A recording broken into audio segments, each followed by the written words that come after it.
Assalamualaikum warahmatullahi wabarakatuh. Saya Haniatul Muawanah dengan NIM 201210168. Di sini saya akan menjelaskan materi tentang ketentuan makanan halal dan haram.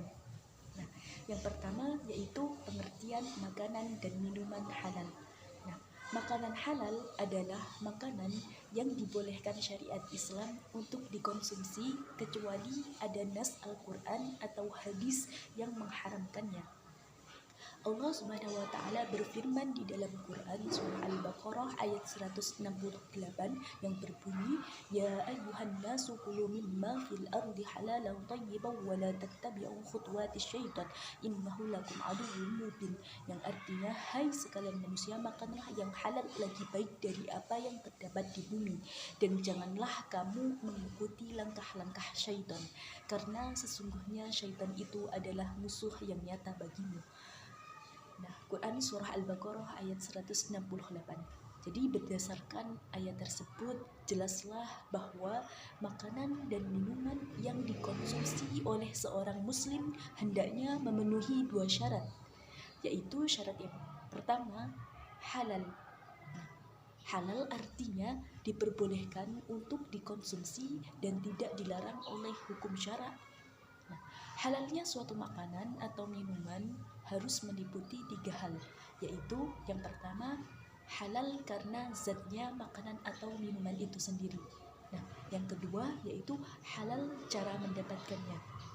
Nah, yang ketiga yaitu halal karena proses atau cara pengolahannya. Syarat yang kedua yaitu baik atau thayyib, artinya makanan atau minuman itu sehat, bergizi, mengandung nutrisi, dan bermanfaat untuk kesehatan. Selanjutnya yaitu jenis makanan dan minuman halal. Yang pertama yaitu semua makanan dan minuman yang tidak diharamkan oleh Allah dan Rasulnya, artinya semua makanan dan minuman itu boleh dan halal untuk dikonsumsi sampai ada dalil yang menyatakan keharamannya. Yang kedua yaitu semua makanan yang baik, tidak kotor dan tidak juga menjijikkan.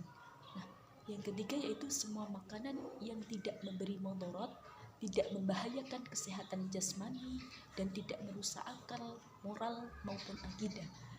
Nah, selanjutnya yaitu pengertian makanan dan minuman yang haram.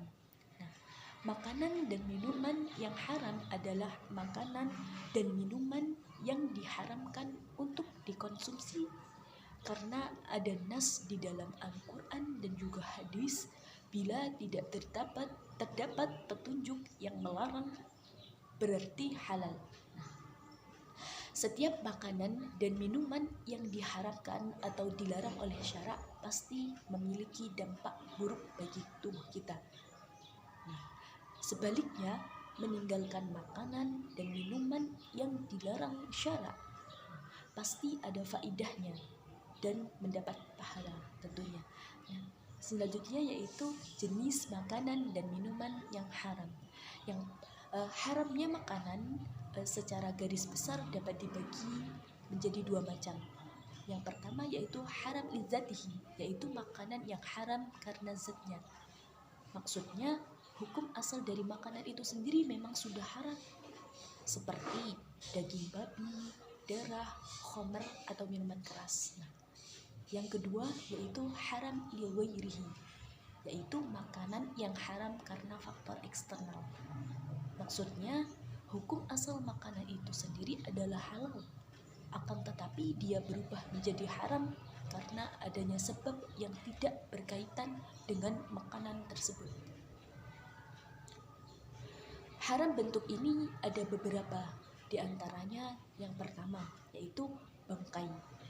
Jadi semua binatang yang mati tanpa penyembelihan yang syar'i dan juga bukan hasil perburuan.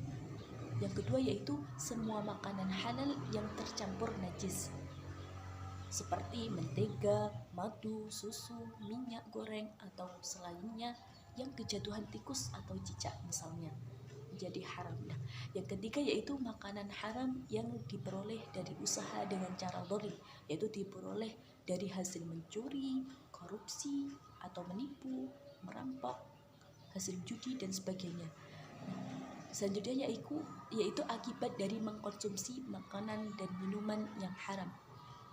Di antara akibat buruk dari makanan dan minuman yang haram antara lain yaitu yang pertama, amal ibadahnya tidak akan diterima dan doanya tidak akan dikabulkan oleh Allah Subhanahu wa taala.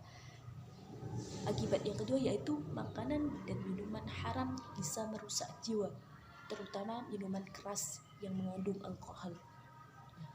Selanjutnya yaitu binatang yang halal dan haram. Yang pertama, binatang yang halal.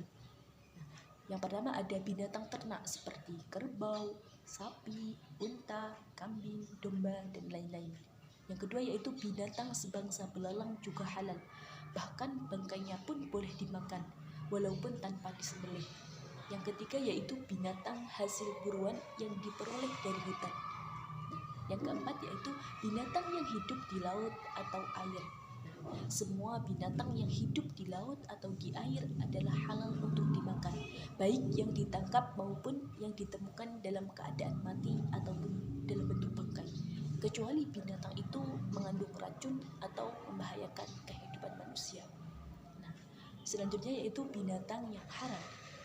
Yang termasuk binatang yang haram yang pertama yaitu binatang yang disebutkan di dalam Al-Quran surah Al-Ma'idah ayat 3 seperti babi, hewan yang mati atau bangkai. Nah, sebenarnya itu ada segala hewan yang bertaring kuat seperti harimau, singa, serigala, anjing, ini haram.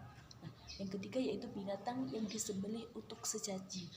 Selanjutnya yaitu ada binatang yang disembelih tanpa mengucap basmalah.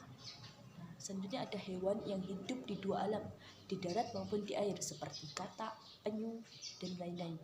Hewan yang dilarang untuk dibunuh, maka ia dilarang untuk dikonsumsi. Karena jika dilarang untuk dibunuh, berarti dilarang untuk disembelih juga. Nah, mungkin itu yang dapat saya sampaikan. Apabila ada kekurangan, saya mohon maaf. Sekian, wassalamualaikum warahmatullahi wabarakatuh.